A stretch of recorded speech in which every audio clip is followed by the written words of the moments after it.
দাঁড়িয়ে হিন্দি গানের একটা লাইন খুব মনে পড়ছে জানো, জব করম তুঝে পুকারে তুই পৌঁছে গঙ্গা কিনারে। মানে যখন তোমার জীবনের কর্ম তোমায় ডাক দেয় তুমি গঙ্গার ধারে এসে দাঁড়াও। সত্যি আমাদের জীবনের সব হিসাব কিতাব পাপ পুণ্যের হিসেব সত্যি গঙ্গার ধারেই হয়। তাই আমরাও মনের শান্তির খোঁজে আর আত্মবিশ্লেষণের খোঁজে আজ এই গঙ্গার ঘাটে। বিশেষ করে সেই গঙ্গা যদি হয় এই পুণ্যতীর্থ হরিদ্বারে, তাহলে তো কোনো কথাই নেই। হিন্দু সভ্যতার প্রাচীন শহর বলতে যে কটা শহরের নাম বোঝায়, হরিদ্বার তাদের মধ্যে অন্যতম। এখানে এলে এখনও দেখতে পাওয়া যায় প্রাচীন হিন্দু রীতিনীতি কী করে পালন করা হচ্ছে। আমরা আমাদের এই ভিডিওতে সেই সমস্তটাই তুলে ধরার চেষ্টা করব। এখানে এলে কোথায় থাকবে, কি কি খাবে আর কি বা ঘুরে দেখবে, এই সবই বলবো এই ভিডিওতে। তো চলো শুরু করি। প্রথম দিনে হাওড়া থেকে ট্রেন ধরে আমরা পৌঁছে গেলাম হরিদ্বার। হরিদ্বার যাওয়ার জন্য যে বেস্ট ট্রেনগুলো আছে হাওড়া থেকে তার ডিটেলস আমি স্ক্রিনে দিয়ে দিচ্ছি। হরিদ্বারে নেমে একটা গাড়ি করে আমরা এবার রওনা হলাম হোটেল খোঁজার উদ্দেশ্যে। হরিদ্বারে আমরা আছি এই বিড়লা গেস্ট হাউসে। এই বিড়লা গেস্ট হাউস কিন্তু অনলাইনে বুক করা যায় না, ফোন করেও বুক করা যায় না। এখানে যদি ঘর পেতে চাও তাহলে তোমাদের এখানে এসেই বুক করতে হবে। এনারা মূলত শুধু ফ্যামিলি ম্যান যারা তাদেরকেই ঘর দেন। জায়গাটা খুব সুন্দর। একটা ধর্মশালা হলো জায়গাটা এত সুন্দরভাবে মেনটেন করা যেটা সত্যিই চোখে পড়ার মতো। এখানে মূলত 3 ধরনের ঘর হয়। নিচে বেসমেন্টে কিছু ঘর হয়, যেটা এই যে এইখান দিয়ে নিচে নেমে যেতে হয়, সেটার দাম পড়ে 600 টাকা। আর ওপরে এইখানে যে ঘর থাকে তাতে 2 ধরনের ঘর হয়। একটা ঘরে বাথরুম অ্যাটাচ থাকে না, সেটা পড়ে 800 টাকা মতো। আর একটা ঘরে বাথরুম অ্যাটাচ থাকে, সেটা পড়ে 900 টাকার মতো। আমরা এই 900 টাকার ঘরটাই নিয়েছি। চলো এবার তাহলে আমাদের রুমটা তোমাদের ঘুরিয়ে দেখাই। এই যে আমাদের রুম নাম্বার হচ্ছে 105। ভেতরে দেখতেই পাচ্ছ একটা ছিমছাম neat and clean room. Simple একটা বেড আছে, একটা ছোট ঘর। ওই যে মিতা, একদম খুবই পরিষ্কার একটা ধর্মশালা এটা। বাট তুমি হাই-ফাই 5 স্টার ফেসিলিটি কিছু এক্সপেক্ট করো না। এই রুমের সাথে একটা অ্যাটাচ বাথরুম আছে। এই যে দেখতে পাচ্ছ একটা ওয়েস্টার্ন টয়লেট। আর এখানে গিজার কিন্তু নেই। আর একটা আবার লক্ষ্য করো, এখানে আছে ফ্যান, এসি কিন্তু নেই। কিন্তু সেটা কোনো দরকারও পড়বে না, আসল হাইলাইটটা এদিকে।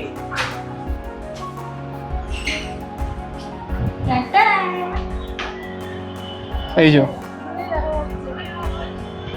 এই রুম থেকে তুমি এরকম একটা আনপ্যারালাল ভিউ অফ গঙ্গা দেখতে পাবে। এর কাছে সব কিছু ফেল।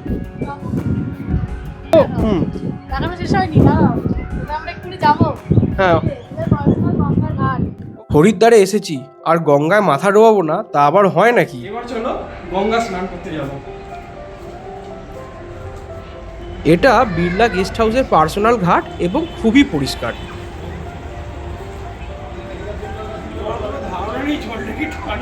তাই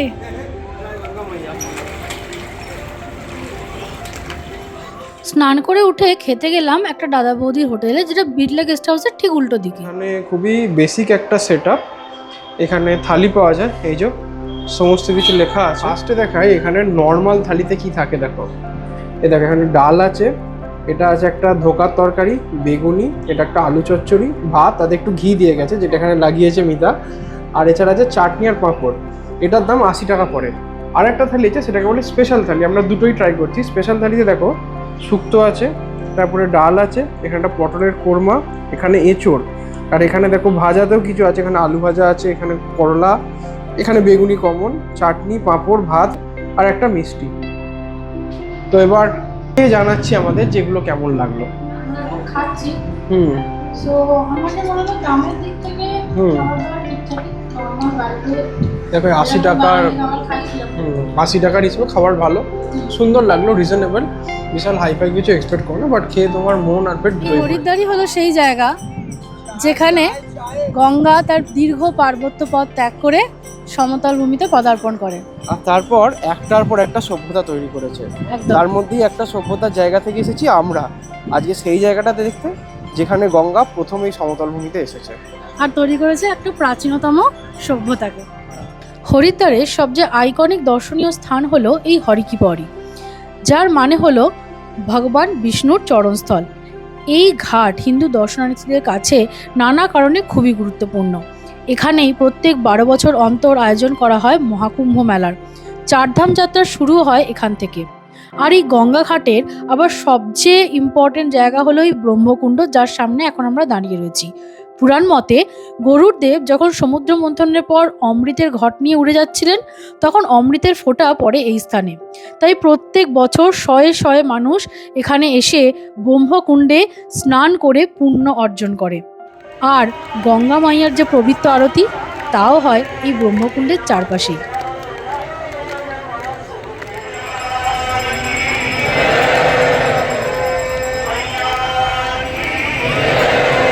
হরকি পৌড়ের এই আরতি দেখতে প্রচুর ভিড় হয়, কারণ এটা খুবই বিখ্যাত। তাই এই আরতি যদি তোমরা ভালোভাবে দেখতে চাও, আরতি শুরুর অ্যাটলিস্ট 1 থেকে 1.5 ঘন্টা আগে অবশ্যই ঘাটে পৌঁছে যেও। গঙ্গা আরতি শুরু হয় এই ছোটি আরতি দিয়ে, আর এরপর শুরু হলো সেই বিখ্যাত বড় আরতি।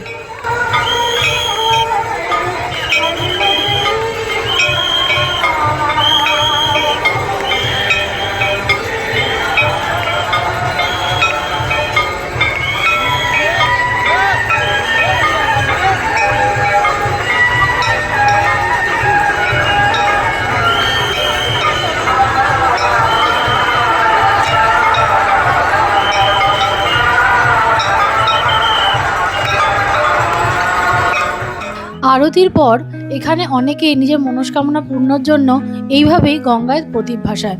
আর আমরাও তার থেকে আলাদা কিছু করলাম না, ছোট্ট করে একটা পুজো করে আমরাও সেটাই করলাম।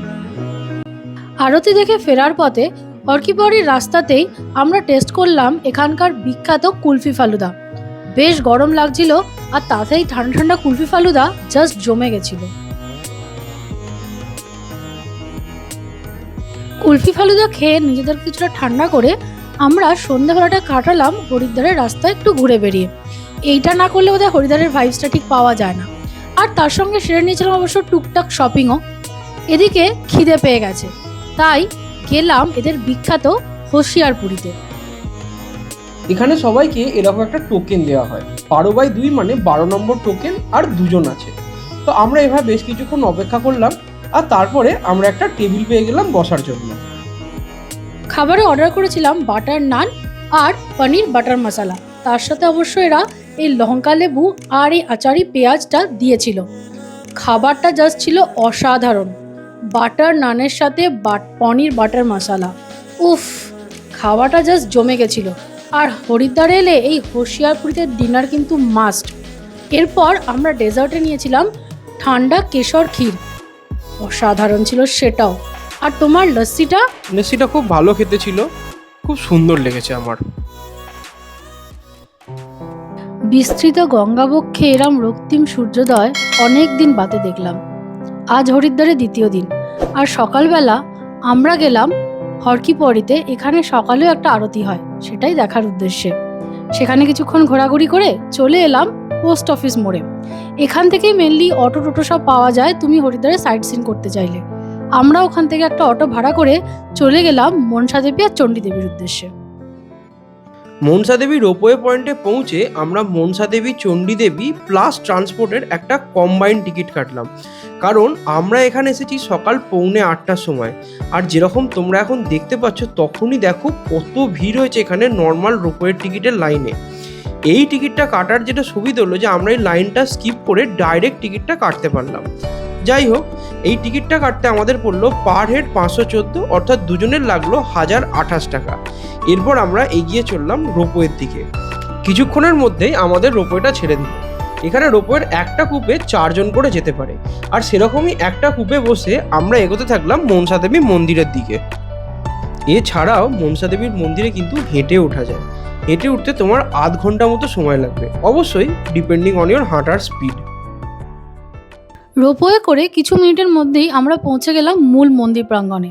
আর দেখো, এই সাত সকালেও কত অগণিত মানুষ এই মনসা দেবী মন্দিরে ভিড় করেছেন। এই ভিড়ের অবশ্য আর একটা কারণ এখন চারধাম যাত্রার ভিড় রয়েছে। যখন আমরা এসেছিলাম, যখনই কেদারনাথ খুলে যায়, এই ভিড়টা কিন্তু হরিদ্বারে পাওয়াই যায়। এরপর বেশ কিছুক্ষণ, প্রায় আধ ঘন্টা 40 মিনিট ধরে লাইনে দাঁড়িয়ে আমরা এবার মূল প্রবেশদ্বারের দিকে যাচ্ছি, মানে এখান থেকে এবার মূল গর্ভগৃহে ঢুকতে পারবো। তবে গর্ভগৃহে ক্যামেরা অ্যালাউড নয়, তাই আমরাও এর ভেতরের দৃশ্য তোমাদের সঙ্গে শেয়ার করতে পারলাম না। চলো পুজোটা এবার দিয়ে আসি। পুজো দিয়ে আমরা আবার রোপওয়ে করে নিচে আসার রাস্তা নিলাম। আর দেখো এখান থেকে হরিদ্বার শহরের কি সুন্দর একটা ভিউ পাওয়া যায়। আমাদের যেহেতু কম্বাইন টিকিট করা ছিল, তাই তার মধ্যে মনসা দেবী থেকে চণ্ডী দেবীর জার্নিটাও ইনক্লুডেড ছিল। তাই এই রোপওয়ে থেকে নেমে আমরা গেলাম এদের ট্যাক্সি স্ট্যান্ডের উদ্দেশ্যে। সেখানে এদেরই গাড়ি আমাদের নিয়ে যাবে চণ্ডী দেবীর মন্দির অবধি। আচ্ছা, আমরা মনসা দেবী দেখা শেষ করে নিয়েছি, করে নিয়ে এবার আমরা যাচ্ছি চণ্ডী দেবীর মন্দিরে। বাসটা একবার দেখাচ্ছি, দেখো এই যে এরকম একটা বাস অর্গানাইজ করেছে, এই বাসে করে এটা সবাইকে নিয়ে যায়। কম্পোজিট টিকিটটা আমরা কেটেছিলাম, সেই টিকিটেই মনসা দেবী থেকে চণ্ডী দেবী ট্রান্সপোর্টটা ইনক্লুডেড আছে। তো আমরা এখন ওখানেই যাচ্ছি। বাস থেকে নেবে আমরা গেলাম চণ্ডী দেবীর রোপওয়ের উদ্দেশ্যে। আর রোপওয়ে চড়ে কিছুক্ষণের মধ্যেই আমরা রওনা হলাম চণ্ডী দেবীর মূল প্রাঙ্গণের জন্য। চণ্ডী দেবী মন্দিরের পাহাড়ের হাইট মনসা দেবীর মন্দিরের চেয়েও অনেকটাই বেশি, আর পাহাড়টা বেশ খাড়াই, তাই এখানে রোপওয়েতেই যেতে হয়। চণ্ডী দেবীর মূল প্রাঙ্গণে ঢোকার আগে পথের ধারে এরকম দেখতে পাবে দুদিকেই দোকান রয়েছে, যেখানে বিক্রি করছে পুজোর ডালি, এবং তার মধ্যে একটা দোকানে তোমরা তোমাদের জুতো খুলেও জমা রাখতে পারো, কারণ জুতো খুলে মন্দিরে প্রবেশ করতে হয়। এই সেম ব্যবস্থা মনসা দেবীতেও ছিল। আর একটা জিনিস এখানে এসেই যেটা অনুভব করলাম, এখানে দর্শনার্থীদের ভিড় কিন্তু মনসা দেবীর চেয়ে অনেকটাই কম। যাই হোক, মূল মন্দির প্রাঙ্গণে ঢোকার সময় বা যে গর্ভগৃহে ঢোকার সময় ক্যামেরা অফ করে দিতে হয়, আর আমাদেরও সেটাই করতে হলো। পুজো দেওয়ার পর আবার দেখা হচ্ছে। আমাদের যে কম্বাইন টিকিটটা ছিল, সেই টিকিটে এই মনসা দেবী আর চণ্ডী দেবী হওয়ার পরে ওদেরই কোনো গাড়ি আমাদের হরিদ্বার শহরের মধ্যে যে কোনো জায়গায় ড্রপ করে দিত। কিন্তু আমাদের বেশ কিছু জায়গা ঘোরার ছিল, তাই আমরা নিজের একটা গাড়ির ব্যবস্থা করলাম, করে আমাদের যে স্পটগুলো ঘোরার আছে সেই দিকে আমরা এগিয়ে গেলাম। আচ্ছা, আমরা এসে গেছি আমাদের পরের গন্তব্য দক্ষেশ্বর মহাদেব। এই দক্ষেশ্বর মহাদেবের যে এরিয়া, সেটা অ্যাকচুয়ালি নাকি মহাদেব শঙ্করের শ্বশুর বাড়ি বলা যেতে পারে। তো সেটার মধ্যে আমরা এখন প্রবেশ করব। চলো প্রবেশ করে আবার দেখা জায়গাটা দেখে নাও। এই যে মূর্তিটা দেখতে পাচ্ছ, মহাদেবের কোলে সতীর দেহ। তো এই মূর্তিটা দেখে বুঝতেই পারছো এটা খুব পরিচিত একটা চিত্র বা পরিচিত একটা সিন সবার জন্য, যে দক্ষ মহারাজ যখন মাতা সতীকে অপমান করেছিলেন এবং তার স্বামীকে অপমান করেছিলেন, তো সেটা মাতা সতী সহ্য করতে না পেরে নিজেকেই আগুনে পুড়িয়ে দেন, এবং তারপরে মহাদেব এসে তার সেই দগ্ধ দেহই এখান থেকে নিয়ে যান। তো সেই মূর্তিটাই প্রথমেই করা রয়েছে। আর এই যে সামনে এই হচ্ছে প্রধান মন্দির, এই জায়গাটা একবার দেখে নাও।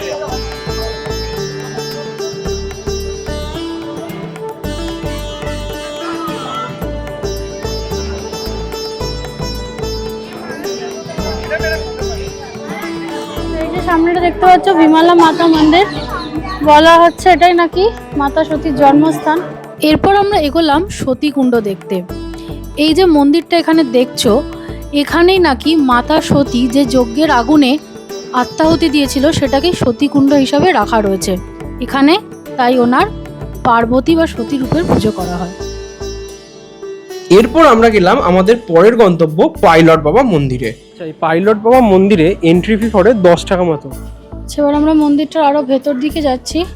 তো ঢুকেই দেখো এখানে রয়েছে ভারত মাতা মূর্তি, আর বাঁদিকে এসো, এখানে যত সম্ভব গান্ধীজির লবণ যাত্রার যে দৃশ্য সেটাই তুলে ধরা হয়েছে।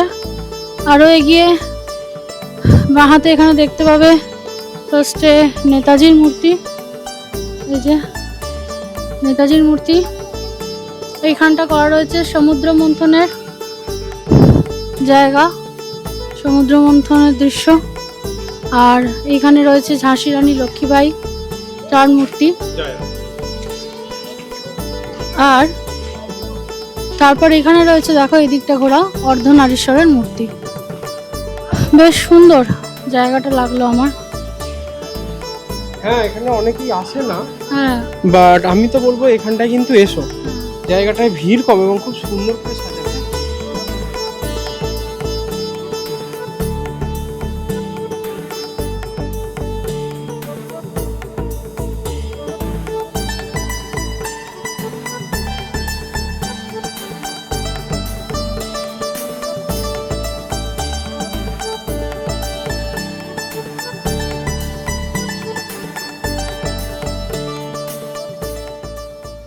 এরপর আমরা গেলাম হরিদ্বারের আর একটা আইকনিক জায়গা, সেটা হচ্ছে পবনধাম। দেখো এখানে লেখাই রয়েছে কাঁচকি মন্দির, মানে এই পবনধামের মধ্যে ঢুকলেই তুমি এটা ফার্স্ট ফিল করবে বোধহয় শীষ মহলে চলে এসছো। চতুর্দিকে কাচের ওপর সুন্দর কারুকার্য, আর সেই কারুকার্যতেই তুলে ধরা হয়েছে হিন্দুদের বিভিন্ন দেবদেবী, যা তোমার মন মুগ্ধ করে দেবে।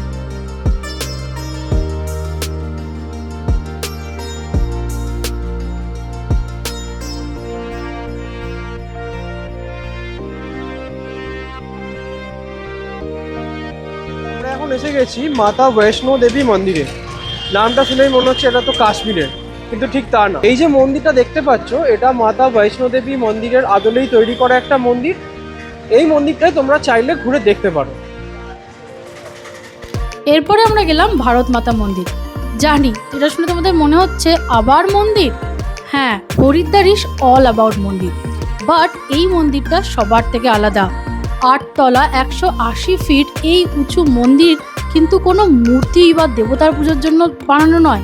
এই মন্দিরে দেখানো হয় ভারতের বৈচিত্র্যের মধ্যে ঐক্য, যার জন্য এই মন্দিরে প্রবেশ করলে প্রথমেই তোমরা দেখতে পাবে ভারত মাতাকে, আর যেখানে রাখা রয়েছে ভারতের একটা সুবিশাল ম্যাপ। তারপরে লিফটে করে আমরা চলে গেলাম একেবারে ওপরের তলায়। লিফটে আমাদের জনপ্রতি খরচ পড়েছিল 5 টাকা করে, মানে 5 টাকা করে একটা টিকিটের দাম। তারপরে প্রত্যেকটা তলা তুমি দেখতে দেখতে সিঁড়ি করে নিচে নেমে আসবে। একদম ওপরের তলা থেকে শুরু করলে নিচের তলা অবধি প্রত্যেকটা তলা একটা থিম বেসে, এবং বেশিরভাগ ক্ষেত্রেই সেই থিম ডেডিকেট করা হয়েছে কোনো না কোনো ন্যাশনাল ফ্রিডম ফাইটারকে কিংবা কোনো মাইথোলজিক্যাল ক্যারেক্টারকে। আর এই মন্দিরকে ইনগ্রেট করেছিল জানো 1983 সালে আমাদের প্রধানমন্ত্রী ইন্দিরা গান্ধী। আমরা এখন ঘুরতে ঘুরতে খুব ইন্টারেস্টিং একটা জায়গায় এসে গেছি। এই জায়গাটার নাম হলো হরিহর আশ্রম। কিন্তু এখানে আসার সব থেকে ইন্টারেস্টের কারণটা হলো এখানে একখানা পারদের তৈরি শিবলিঙ্গ আছে। হ্যাঁ, যে পারদ আমরা জানি যে মোস্টলি নরমাল টেম্পারেচার লিকুইড ফর্মে থাকে, হ্যাঁ হ্যাঁ সেমি লিকুইড রাদা, সেইটার তৈরি একটা শিবলিঙ্গ। হ্যাঁ, সেটা খুব ইন্টারেস্টিং। সেটা খুব ইন্টারেস্টিং, সেই জন্য এই জায়গাটাকে অনেকে পারদ শিবলিঙ্গ বলে। জায়গাটা ঘুরে দেখাবো। এখানে এসে প্রথমেই চোখে পড়ে এই মহামৃত্যুঞ্জয় মন্দির।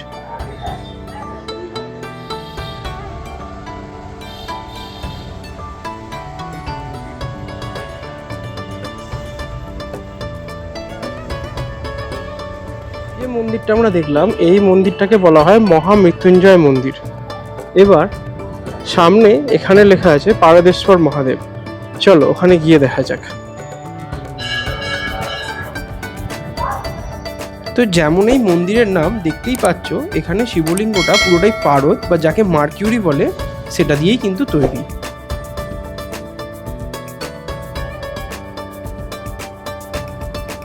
ওখানে মহামৃত্যুঞ্জয় মন্দির, তারপরে এখানে পারদেশ্বর মহাদেব যেখানে পারদের তৈরি শিবলিঙ্গ আছে, আর তারপর এই দেখো এইটা হচ্ছে একটা রুদ্রাক্ষের গাছ। এটা এখানের লোকের কাছে খুবই ভক্তি এবং শ্রদ্ধার জিনিস, এবং সকলে এটাকে ধরে ধরে প্রদক্ষিণ করে।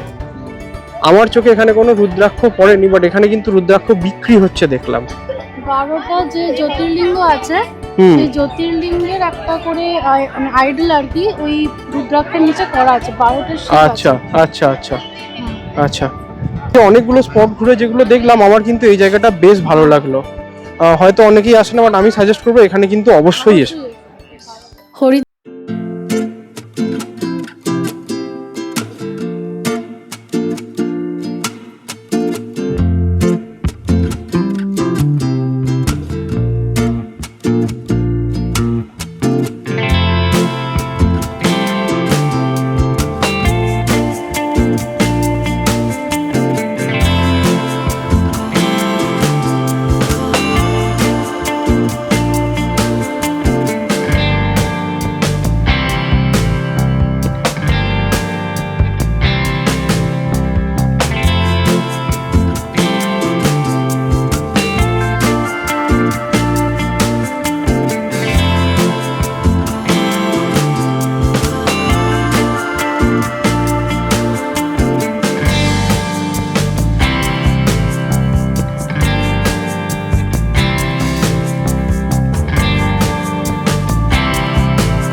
গরমে শরীর ঠান্ডা করতে আমরা খেতে চলে এলাম হরিদ্বারের আর একটা ফেমাস আইটেম শিখাঞ্জি। এটা আমরা খেয়েছিলাম গর্ভ কুলফি ওয়ালের থেকে, যেটা মথুরা ওয়ালে কি প্রাচীন দোকানের প্রায় উল্টো আচ্ছা। দিকেই অবস্থিত।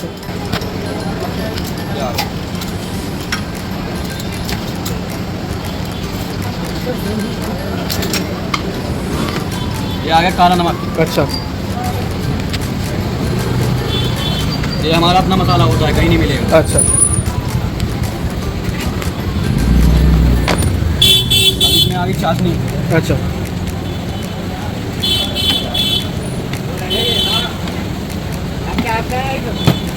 इसको मिक्स कर देंगे। फिर इसमें आइस, ओके। सोडा।